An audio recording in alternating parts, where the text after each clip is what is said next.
हर व्यक्ति के मन में यह विचार आता है कि मैं कुछ ना कुछ करूं। हर व्यक्ति ये सोचता है मेरे देश का उत्थान हो, मेरा कल्याण हो, लेकिन कौन करेगा? पड़ोसी करेगा। भगत सिंह पैदा हो लेकिन पड़ोसी के घर में हो, यह हमारा हाल है। मित्रों, आजादी के वक्त अंग्रेज ये चाहते थे कि हिंदुस्तान का बंटवारा हो लेकिन जाति आधार पर हो। पंजाबी पंजाब में रहें, गुजराती गुजरात में रहें, मुसलमान श्रीनगर में रहें, राजस्थानी राजस्थान में रहें, लेकिन हमारे देश के श्रेष्ठ नेताओं ने अंग्रेजों का यह मंसूबा पूरा नहीं होने दिया। उस वक्त के सबसे ज्यादा पढ़े लिखे व्यक्ति भीमराव अंबेडकर, जो हिंदुस्तान की आजादी के बाद उस वक्त सबसे ज्यादा पढ़े लिखे व्यक्ति थे और मेरे लिए सम्मानीय व्यक्ति थे। उन्होंने चाहा कि जो पिछड़ी जाति है, एससी है, एसटी है, ओबीसी है, उसको प्रमोट किया जाए, उसको बढ़ाया जाए और तमाम हिंदुस्तानियों को एक श्रेणी में लाया जाए।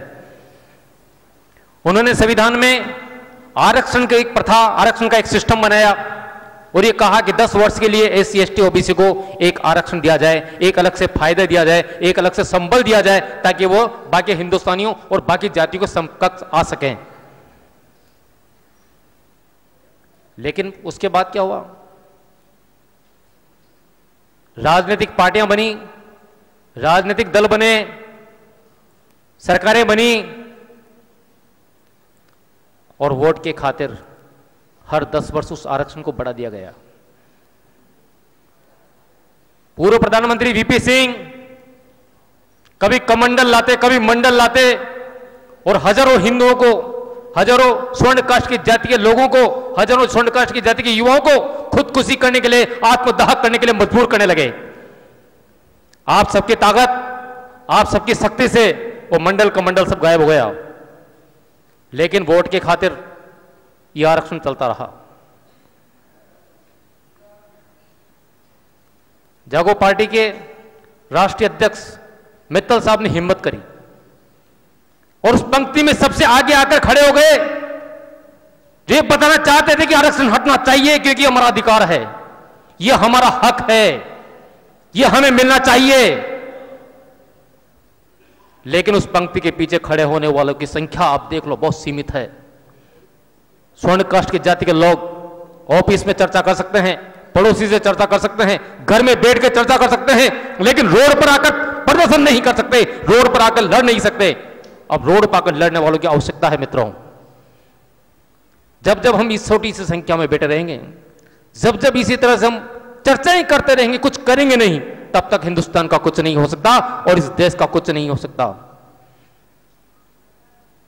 आपका पर्स चोरी हो जाए, उस पर्स में 5,000 रुपया है, उसके पीछे आप भागेंगे, उसको पकड़ेंगे, उसको थाने में लेके जाएंगे, 3 साल तक केस लड़ेंगे।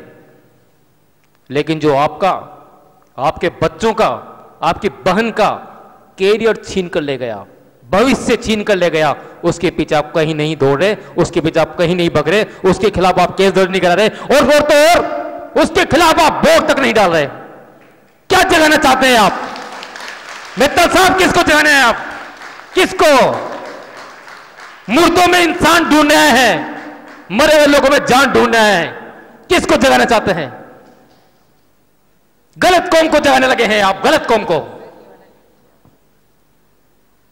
ये लोग तो इसी तरह मरते रहें और मरते रहें, पूर्ण रूप से समाप्त हो जाएं, इनके बच्चे सामूहिक रूप से कुएं में कूदें, खुदकुशी करें, उसके बाद ये कहेंगे ये क्या हुआ, मैं तो कहां सो रहा था। ये आज जो हम सहन कर रहे हैं, हमारे पूर्वज जो घर में बैठे रहे बोलते थे अरे मेरा वोट खराब हो जाएगा, जागो पार्टी को वोट नहीं दूं, मेरा वोट खराब हो जाएगा। किसको देंगे? भारतीय जनता पार्टी को। किसको देंगे? कांग्रेस को। किसको देंगे? ब्राह्मण को। किसको देंगे? राजपूत को। कायस्थ को देंगे?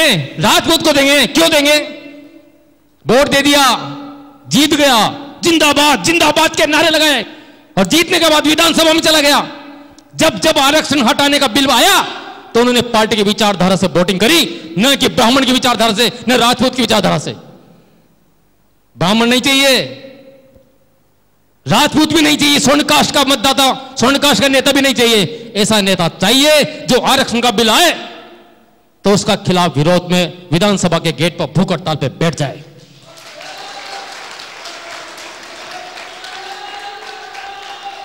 मैं ताली सुनने नहीं आया हूं, मैं आपके हृदय, आपके अंतःतल में उस गुस्से को जिंदा रखने आया हूं, उस आग को जिंदा रखने आया हूं जो आने वाले विधानसभा चुनाव में उन राजनेताओं को जलाकर भस्म कर दें और हमारे अधिकार को हम सोने की तरह निखार कर ला सकें। आपके दिल के अंदर वो क्रोध आना चाहिए। आप यहां से जाएं, मान लो यहां पर 500 व्यक्ति हैं, लेकिन 500 व्यक्ति घर जाकर एक एक व्यक्ति 100 लोगों को जगाने का काम करे तो जागो पार्टी मानने की आवश्यकता है, वरना यहां पर टाइम खराब करने की जरूरत नहीं है। मैंने मना क्या, ताली नहीं सुनना है, मैं ताली मत बजाइए, ताली मत बजाइए। अपने हृदय के अंदर, अपने अंतःकरण के अंदर उस बात को लेकर जाइए कि जागो पार्टी के जो दीपक मित्तल जी काम कर रहे हैं वो आप प्रत्येक व्यक्ति दीपक मित्तल बनेगा तो जागो पार्टी को बनाने का फायदा है, वरना इनका पैसा खराब करने की जरूरत नहीं है। प्रत्येक व्यक्ति को जगाने की आवश्यकता है। घर चले जाते हैं, सो जाते हैं, टीवी देख लेते हैं, वोटिंग आई तो पिकनिक चले गए। कहां जा रहे हो? पिकनिक में जा रहे हैं। क्यों जा रहे हैं? पिकनिक जा रहे हैं। आज वोटिंग है ना, क्या करेंगे? वोट डालिए मित्रों। 70% स्वर्णिम कास्ट, हिंदुस्तान में 70% स्वर्णिम कास्ट किसकी गुलाम है? वो अधिकारी कौन है जो बिल पास कर रहे हैं? वो नेता कौन है जो पदोन्नति में आरक्षण को दबा रहे हैं? वो सुप्रीम कोर्ट का जज, वो हाई कोर्ट का जज ने चिल्ला चिल्ला कर कहा कि ये सिस्टम गलत है, ये करप्ट सिस्टम है। एक संविधान, एक विधान, एक देश होना चाहिए, उसके बावजूद भी एक देश दो संविधान हो गए। ये जनरल का संविधान या एसटी एससी का संविधान है। उसका पिताजी भी आईएएस है, एसटी एससी का है। उसके 5 भाई आईएएस हैं, बेटे को भी मिलेगा, बेटे के बेटे को भी मिलेगा। और एक ब्राह्मण, एक स्वर्ण कास्ट का व्यक्ति, पुजारी, जिसकी 200 रुपए महीने तनख्वाह, उसके बच्चे को आरक्षण नहीं मिलेगा, उसके बच्चे को कोई फायदा नहीं मिलेगा। कब जगेंगे आप? जब पूरा सिस्टम खत्म हो जाएगा, जब हम सब कुछ खत्म हो जाएंगे, जब हमारे पास कुछ भी नहीं रहेगा, सिर्फ आंखों में आंसू होंगे, आंसू को कोई पहुंचने वाला भी नहीं होगा, तब जगेंगे। ये क्या हो रहा है इस देश को? 3-4 पंक्तियां मैं आपको सुना चाहता हूं।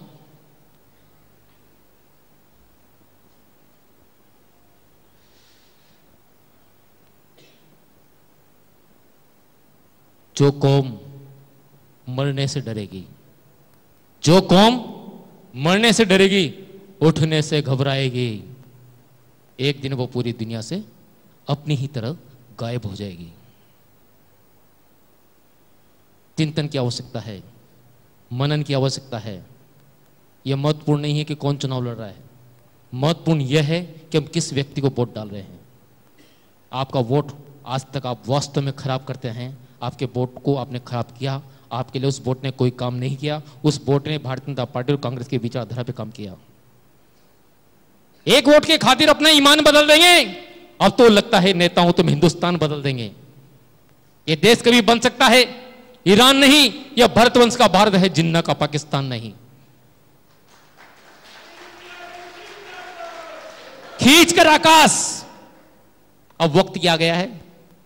आज की बैठक के बाद क्या वक्त आ गया है कि खींच कर आकाश धरती पर झुका दो साथियों, चीर सीना पर्वतों का गंगा बहा दो साथियों। कांप उठे 10 दिशा हैं, एक ही हुंकार से भींच कर प्राणों को रणसिंगा बजा दो साथियों। यहां से आप प्रण लेकर जाएं, जितने भी लोग यहां बैठे हैं, कोई टीचर हैं, कोई वकील हैं, कोई क्या है, जिस जिस क्षेत्र में जाएं, ये कहें कि शर्म आनी चाहिए कि जागो पार्टी के राष्ट्रीय अध्यक्ष कोटा में थे और 500 लोग इस सभा में नहीं थे, कुर्सियां खाली पड़ी थी। किसके लिए काम कर रहे हैं? अपने बच्चों के लिए। इनके बच्चों को ले जाके पार्टी चला रहे हैं क्या? या इनका परिवार का काम चल जाए उसके लिए जागो पार्टी चला रहे हैं क्या? उनका काम तो ऐसे ही चल जाएगा मित्रों।